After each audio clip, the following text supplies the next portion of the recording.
צר לי, אחמד טיבי, על הדברים שנאמרו פה. פשוט לא יאמן.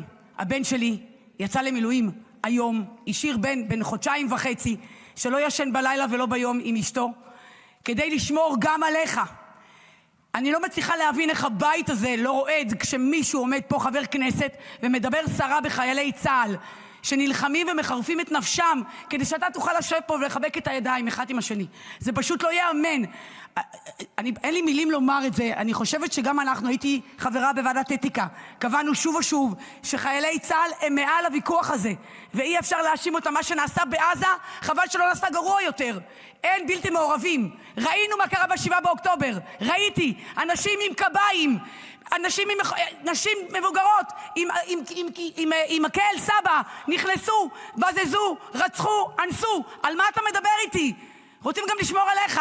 דבר כזה לא היה ולא יהיה. הם הנאצים. וזה פשוט נורא והיום, אסור פה להגיד את זה. את מה שאמר פה חבר הכנסת אחמד טיבי. חיילי צה"ל הם הטוב הצרוף ביותר, ועושים הכל כדי להגן על חיי אדם במדינת ישראל, בין אם הם ערבים, יהודים, צ'רקסים, לא משנה מה. אבל הם נלחמים בכל אויב.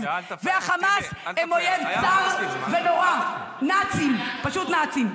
ועכשיו אני אכנס למה שכתבתי בעצמי. אנחנו מתכנסים היום. חבר הכנסת טיבי, היה לך זמן, דיברת, עכשיו זמן שלך. יהרוג כל מי שיעמוד בפניו וירצה לחבל במדינת ישראל, כולל אם הם ישלחו ילדים. ישתמשו בילדים, יצטרכו גם להרוג אותם כי אין ברירה. לפעמים אין ברירה. כן, החמאס שמשתמש בילדים, זה מגן אנושי, מה לעשות? יש עמודים. אני לא מצליחה להבין מה אתה אומר. אם החברים שלך משתמשים בילדים, נשים וטף, כמגן אנושי, אין מה לעשות.